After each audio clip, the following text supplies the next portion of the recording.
caranya supaya saya nggak berhutang lagi. Saya fokusnya ke hutang. Iya. Kan kalimat otak kita tidak bisa membedakan yang negatif dan positif, Mas. Jadi ketika saya bilang gimana caranya melunasi hutang gitu,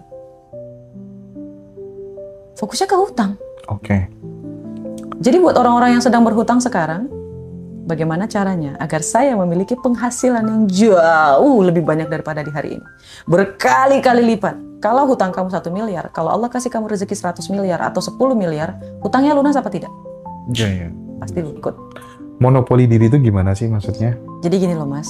Menurut Mas, bisnis yang paling memonopoli di pasar itu bisnis apa? Maksudnya bisnis yang paling berhasil itu bisnis monopoli atau enggak? Oh iya. Monopoli ya? Iya. Bener. Kalau kita berhasil memonopoli kita, Oh iya, paham aku. dari tindakan, dari pikiran, Iya, dari paham. perasaan, dari ucapan, Mbak Roma pernah nggak, misalnya di jalan gitu ya, ya, lihat rumah bagus, terus kemudian difoto, wah rumahku nanti bakal seperti ini gitu. Ketemu sama kenalan baru yang diidolakan, figur otoritasnya gitu. Aku nanti akan seperti kamu gitu. Ketemu sama orang yang lebih, pokoknya yang serba lebih lah ya. Nanti filmnya aku bakal copy paste kayak kamu gitu. Gimana, ada nggak pengalaman kayak gitu? pernah, Mas. Kalau misalnya nih, Mas, saya pergi ke tempat, ke rumah gitu ya, Mas ya. Yang saya irikan itu bukan rumahnya tapi tanahnya. Oh iya? Gila, tanahnya luas banget dalam hati. Saya suka rumahnya mungil tapi tanahnya luas minta ampun gitu. Iya. Karena kecerdasan saya itu tergantung environment, Mas. Iya. Semakin nyaman tempatnya, kecerdasan saya semakin muncul. Oh. Jadi kecerdasan itu ada 5 sebenarnya, Mas. Kamu di fokus, misalnya gitu ya, Mas ya. Pertama itu deep fokus, deep itu dalam, fokus yang dalam. Environment itu sekitar kita. Matematika, analisa, dan visualisasi. Kalau saya itu lebih ke analisa dan environment. Saya nggak akan pernah bisa fokus. Dan gimana caranya supaya saya bisa fokus? 5 menit saya berhenti, saya main. 5 menit kemudian saya belajar lagi. Berhenti fokusnya, Mas, saya main lagi, saya joget-joget. Ini, Mas, ini ada di, ini sebenarnya ilmunya mahal banget, sumpah demi apapun. Ya. Ini ilmu brainstorming. Brainstorming. Iya, jadi kita melihat kabel otak kita itu bekerja bagaimana. Kayak kata Mas ya, foto kayak gitu, ada, Mas. Dan Mas percaya nggak? Segala sesuatu yang saya punya di hari ini adalah hasil dari apa yang saya foto atas izin Allah Subhanahu wa Ta'ala. Sama kita. Masya Allah, tas dulu, Mas, tas. Dan teman-teman, kenapa kamu nggak lakuin? Mulai dari hari ini kamu harus foto apapun, apa yang kamu sukai, kecuali istri orang, jangan. Oke. Aku ada sesuatu hal mungkin, nanti silakan di breakdown aja Kak Roma. Iya. Jadi pernah ya, hampir banyak orang mungkin pernah ketika menginginkan sesuatu itu terjadinya lama banget gitu. Tapi nggak tahu kenapa gitu ya, banyak juga teman-teman tuh yang baru sekadar batin gitu aja gitu ya. Aku pernah misalnya kayak lewat gitu ya, terus kemudian ngobrol gitu ya, kok nggak ada ya sawah di pinggir jalan, tanah di pinggir jalan kayak gini, di daerah sini yang dijual kan bagus ya, di tengahnya dikasih rumah, terus kanan kirinya sawah-sawah semuanya gitu kan, terus dikasih pagar gitu kan. Tiba-tiba gitu nggak ada seminggu gitu pas ke Surabaya sama driver gitu, Mas ada tanah mau dijual, sawah. Lokasinya tuh pas waktu aku bilang kayak gitu. Subhanallah. Nah kejadian kayak gitu tuh terlalu sering gitu loh. Cuman kan yang jadi masalah, kenapa kalau dulu kok enggak? Dulu tuh susah dan lama banget. Sekarang kok jadi gampang banget ya gitu. Nah, aku tuh pengen Kak Roma menjelaskan gimana sih caranya transformasinya gitu. Dari yang tadinya susah banget, sekarang jadi mudah banget gitu. Bahkan effortless gitu. Mas Hendra sudah berubah bukan? Sudah apa? Sudah berubah bukan dari yang dulu? Oh sudah dong. Berarti dunianya berubah.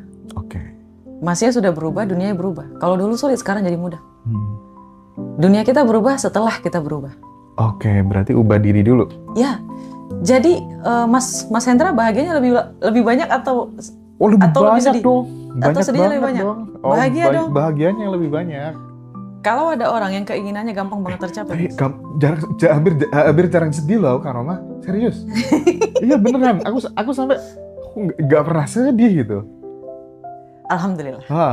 Jarang banget. Jarang banget ya Mas ya. Iya, karena kita berpikirnya ya kita fokusnya ke ada satu Mas. Ini gong sih Mas. Dulu saya ngerasa Mas kalau saya bahagia banget. Ini pasti ada nih kejadian yang akan datang. Iya. Dulu berpikir kayak gitu Mas. Tapi tadi kejadian juga.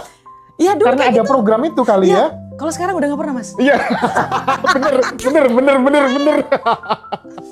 Iya bener tuh. Saya udah nggak pernah berpikir kayak gitu Mas, alhamdulillah. Serius, dulu tuh abis ketawa ngakak gitu ya, nggak lama kemudian ada kesedihan gitu kan. Sekarang udah nggak ada kejadian kayak gitu. Karena kita udah berhenti berpikir kayak gitu Mas. Aku pantas kok ngerasain bahagia ini nih. Aku pantas kok dapat kebahagiaan ini. Kalau misalnya Allah kasih yang sedih, memangnya kenapa? Saya udah alhamdulillah berhenti berpikir kayak gitu Mas. Kalau sedih ya udah, gitu. Yang penting saya fokus sama bahagia yang ini. Kalau dulu berpikir kayak gitu Mas, nanti apa nih yang terjadi kalau misalnya aku sedih gitu. Sekarang nggak. Alhamdulillah selama setahun ini aku nggak pernah lagi punya pemikiran kayak gitu. Nggak dimasukin lagi, alhamdulillah.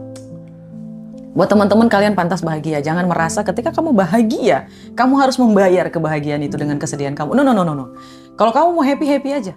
Kalau dikasih kesedihan ya Mas ya udah nikmatin aja kesedihannya. Habis itu happy lagi. Iya. Kayak gitu Mas. Aku pengen sedikit sharing ya, nanti barangkali bisa diluruskan atau dijelaskan ya hal yang saya alami ini ke Kak Roma gitu.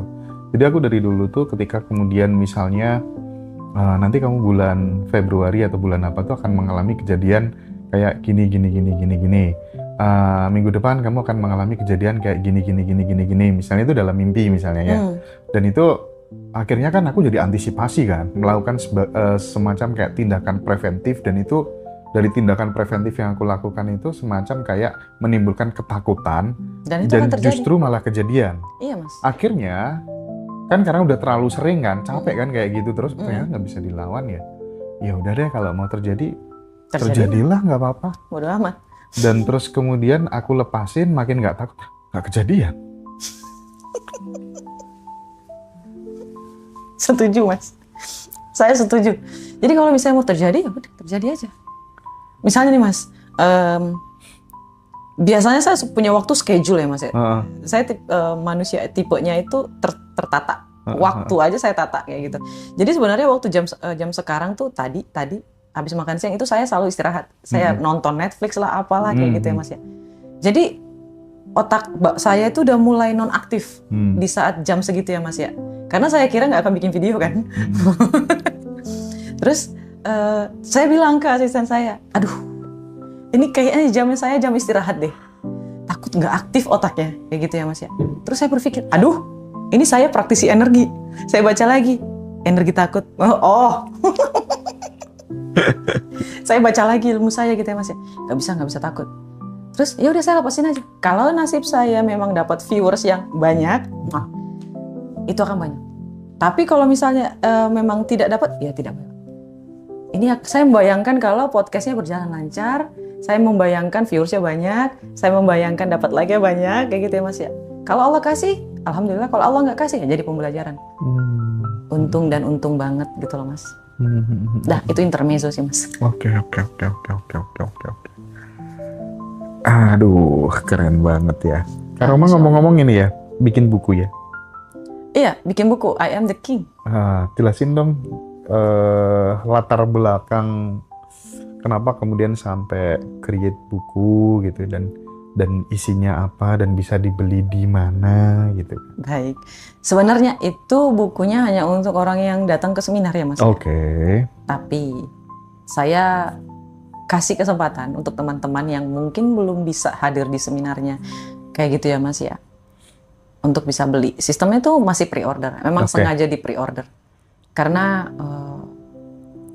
harus balance. Antara pemimpin, pengikut itu harus balance. Nanti lewat admin lah ya. Dah. Silakan. Kalau mau jadi pemimpin Mas, kita harus monopoli diri. Pilih mau pemimpin atau mau Monopoli jadi diri itu gimana sih maksudnya? Jadi gini loh Mas, menurut Mas bisnis yang paling memonopoli di pasar itu bisnis apa? Maksudnya bisnis yang paling berhasil itu bisnis monopoli atau enggak? Oh iya, Monopoli ya. iya, bener.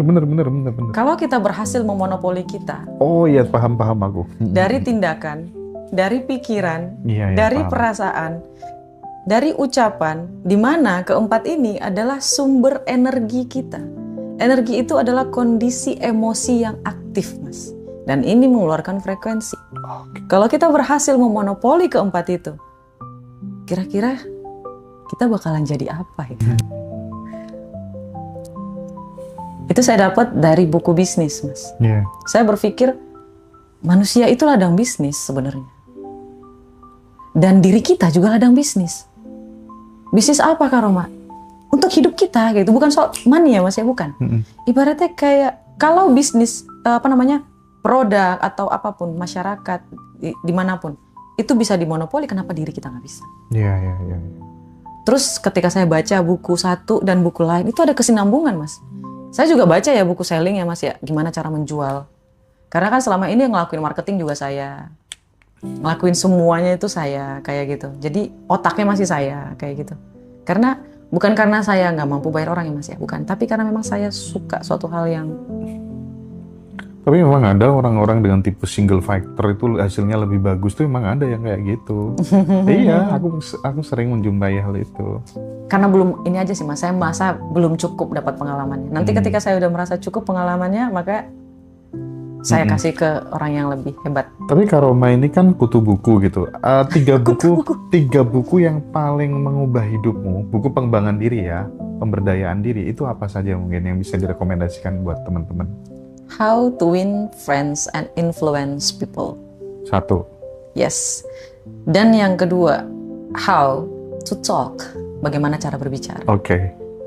Nyambung ya Mas ya? Nyambung. Aku sampai dulu tuh saking pengennya gitu ya, dapat buku-buku kayak gitu tuh, motoran, tangkep polisi lagi, diboncengin cewek kan karena dia yang pegang SIM kan, aku diboncengin di belakang gitu Ya kan. Allah.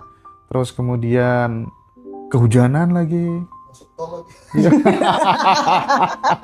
Motornya masuk tol lagi gitu kan. Ya Allah. Terus sampai rumah tuh dibaca sambil bahasa-bahasa lagi, saking pengennya belajar public speaking kali ya. Buku-bukunya Charles Bonar Sirait dan lain sebagainya tuh aku banyak baca. Itu Masnya juga baca yang How to Talk? Baca. Wah, luar biasa. Kalau saya versi TED. Yang ketiga apa? Yang ketiga ini Think Big and Grow Rich. Iya. Tapi ingat ya guys, itu versi bahasa Inggris semua.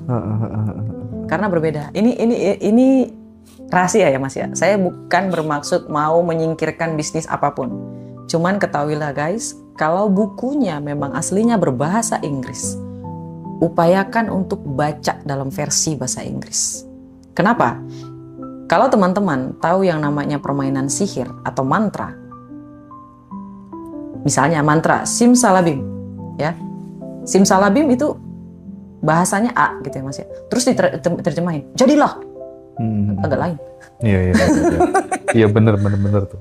Jadi ketika saya baca buku Think Big and Grow Rich dalam bahasa Inggris dan saya baca versi bahasa Indonesianya Mas, beda ya. Allahu Akbar. Rasanya, maksudnya 70% bedanya Mas. Bener. Itu nggak sedikit loh. Itu aneh banyak banget. Aneh kan rasanya ya, aneh gitu. Bahasanya nggak dapat Mas. Karena ada kosakata bahasa Indonesia yang tidak bisa menerjemahkan kosakata dari bahasa Inggris. Betul. Bukan soal masalah feeling, tapi pengertian. Jadi ketika kamu sekarang tahu ya kenapa Allah menjaga Al-Quran dalam bahasa Arab. Tahu ya? Jadi ketika kita baca dalam bahasa Indonesia Mas, saya bingung kenapa ilmunya saya dapat banget ketika saya baca bahasa Inggris. Ketiga-tiganya ini semuanya bahasa Inggris. Itu beda banget. Jauh Mas.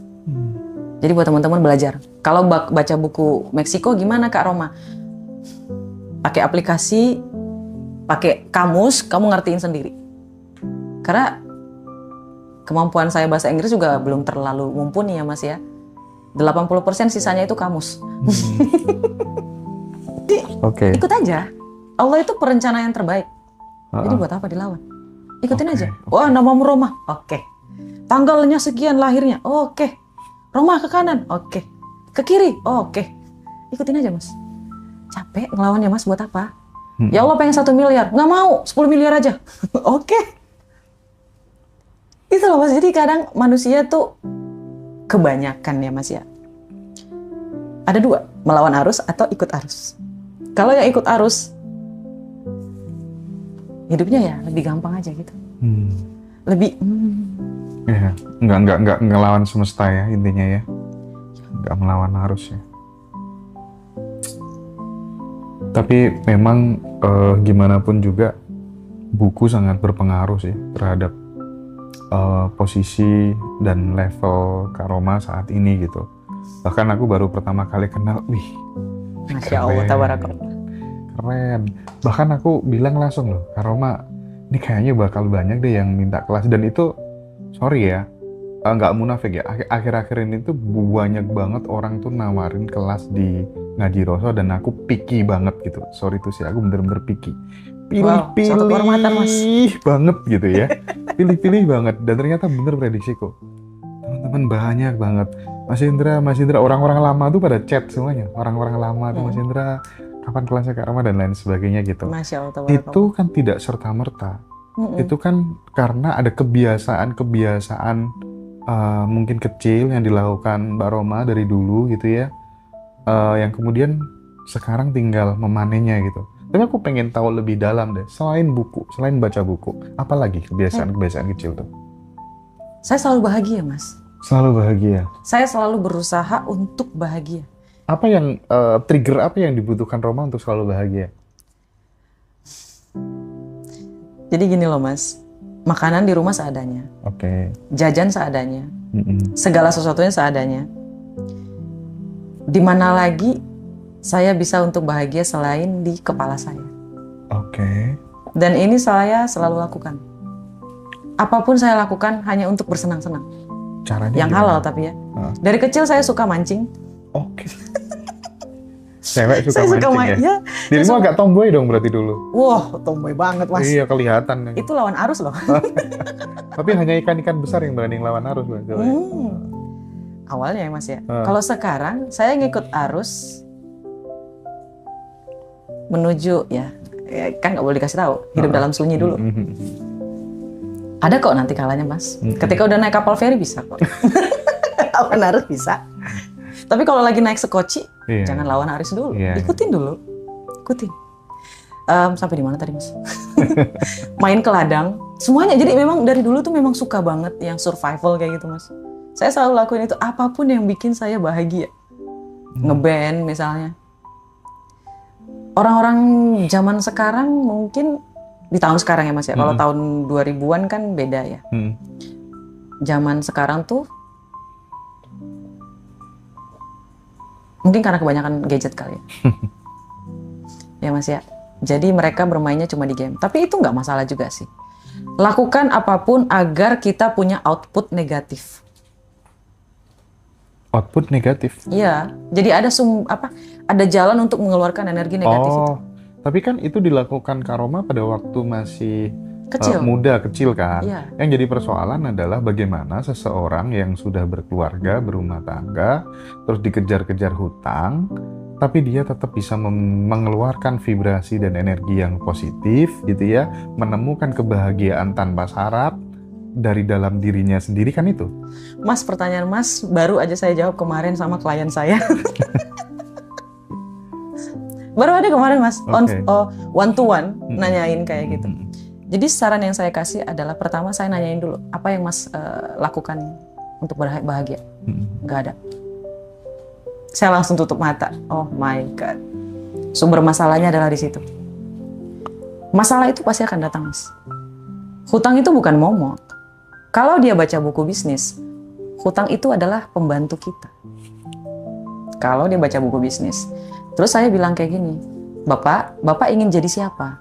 Saya ingin jadi pembisnis, Mas. Mbak. Oke. Kapan terakhir ikut seminar bisnis? Terus bapaknya nganggeng. Bapaknya bingung gitu.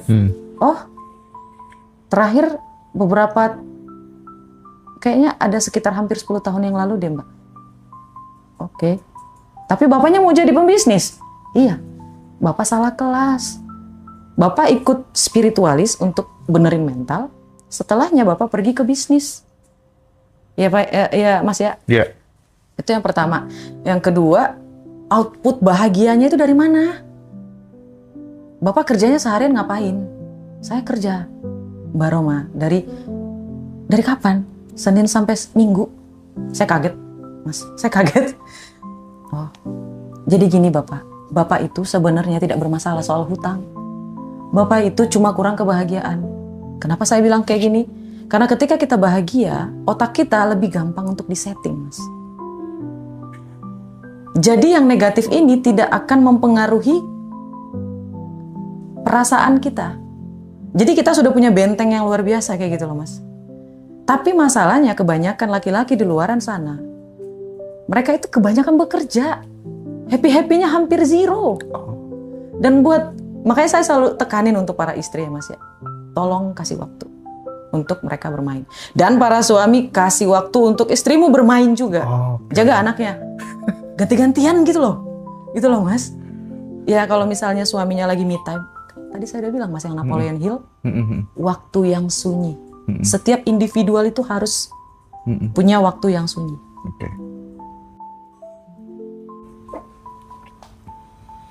Harus punya waktu yang sunyi.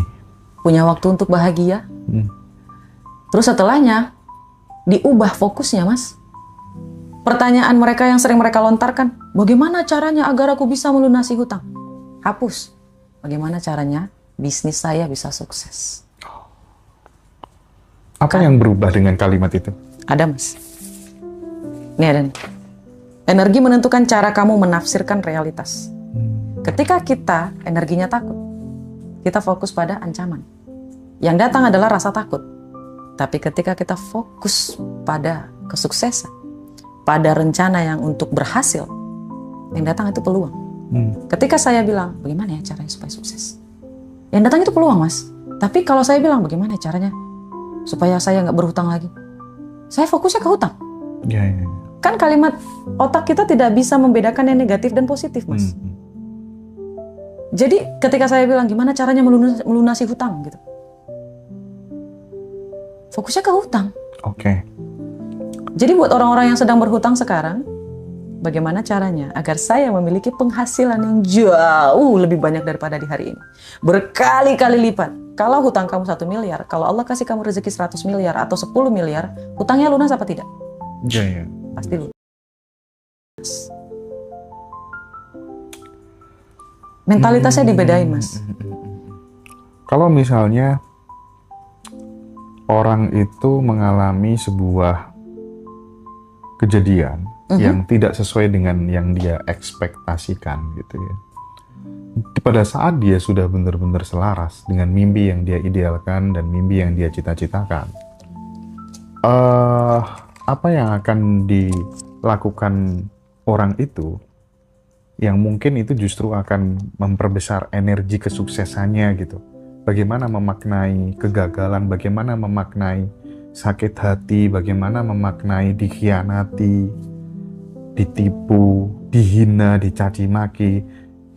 Caranya dia mengubah, mengolahnya menjadi bekal untuk masa depan tuh gimana? Indikator bahwa dia sudah selaras dengan keinginan yang dia inginkan tadi.